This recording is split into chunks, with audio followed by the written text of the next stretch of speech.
Welcome back to K and J. We're going to talk about Guardians of the Galaxy Volume 2. Review, spoiling it. If you don't want to hear the spoilers, you might want to cut some part off after 2 minutes, alright? So, Pedro, my friend, tell me what you think.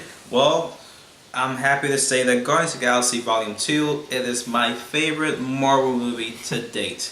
I know there's a big word to say. We have some great movies in this past couple, 10 years. But definitely this movie really mixed in like a lot of qualities that I like in more movies. It had the comedy, it had the character chemistry, it had the story, it had the soundtrack, and it had so much more that I was definitely not expecting going into this movie. I love the chemistry between all the characters. A lot of great scene, equal screen time, like the lighting, the outfits. It was beautiful. The ego, the planet image for 5 seconds was good enough for me. Yeah. But you know, this movie was based about family overall. Gamora and Nebula, their interactions with each other was amazing. We actually finally got to know what their actual vibe was about, this anger issues they had. Then you have Peter Quill's and his father issues, like, oh, you're a dude from another world, or not, you're a superior being. No wonder I have the special powers. Yeah.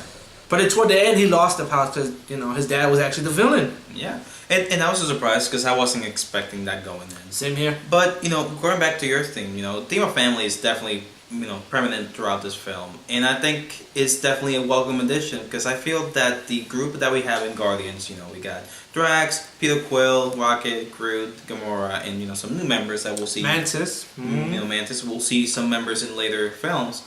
You definitely feel that there is definitely a bond there. There's definitely family. And I feel that this film was able to depict the ideas of family, friendship, and, you know, partnership more, and, you know, better than, you know, the Avengers have been able. That's what I think. I think. Oh wow! I finally this is a group that they, even though, like, you know, they are assholes. They went in the film. They said that in the first movie. We're a bunch of assholes. Yeah, like, you know, they're assholes, they're jerks, and they often don't get along. But that's what family is, and I think this is definitely the film that depicts that the most, and really introduces a little bit of, you know, like sparkles and you know, sprinkles into what would be the later film. Yeah. You know, with Sylvester Stallone's character, oh, and, you know, some other things that, you know, we would like to talk about later on.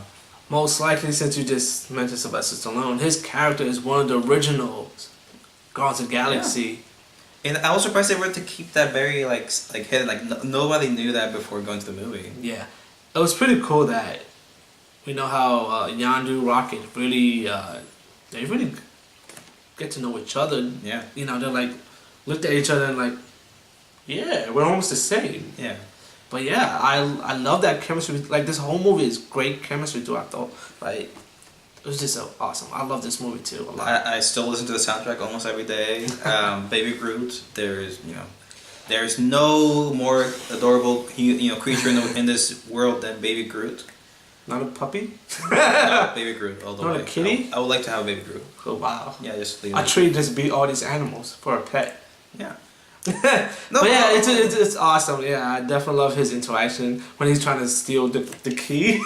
He keeps bringing the wrong item. Yeah. Oh my god. But yeah, I was shocked they killed off Yondu in this movie. I was a bit sad, honestly. And that's, I feel like that's something they were able to nail. Like, we actually cared about Yondu, you know, dying. Like, because we definitely saw like a change. Because in the first movie, Yondu was kind of like, oh, okay, you know, a jerk. I just kidnapped Peter Quill when he was a kid and made him, you know, basically a slave. And then this movie explains why he kept Peter. He didn't want to give Peter up because he knew what his father was looking for. Yeah. And his father's the one who hired him, so that's why he's like, well, I know he's killing his own. 50,000 kids he created, yes, supposedly in different planets, different galaxies and stuff. So it was like, whoa, Peter Quill, if he doesn't match the gene line to help him to do something, he's gonna be dead. Yeah, but I think, you know, I honestly, you know, not trying to be a Marvel fanboy or anything, but I generally do not have any complaints with this movie. I think it was perfect. Interesting that we got 5 post-credit scenes.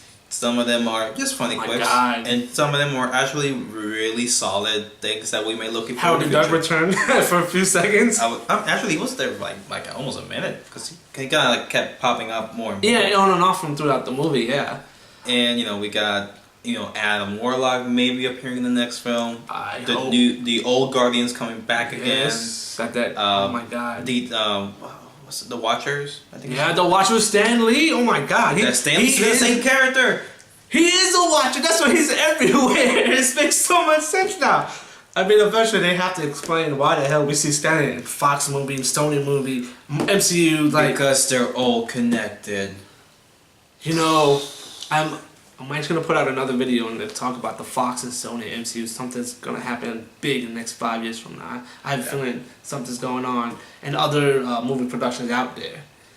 Now, I think they would put out a prequel, Guardians of the Galaxy, with the original cast, and Adam Warlock. If they do this correctly, he could show up in Avengers 3 and 4. I could see it happening because he's going after Peter Quill, and if he shows up at least the middle or toward the end of that third movie, then it continues in the fourth, and he gets to know who they are. I mean, he could help them with the whole Infinity thing. He's another important character in the comic books for Infinity Gauntlet. Going against Thanos. If they could work it in, that'd be awesome.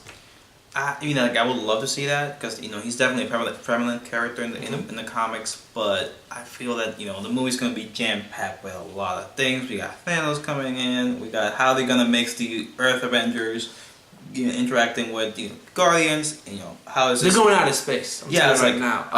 Iron Man is creating some special spaceship. I bet. Yes, Thor and Hulk already are there. So are they gonna come back at the end of the film to Earth? We don't know. Yeah, we'll probably show up in a fourth movie instead of the third.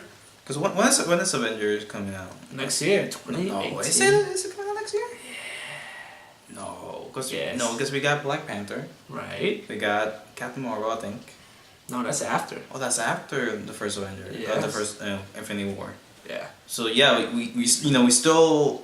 We don't have that much time, People are thinking like it's still a ways off. It's coming.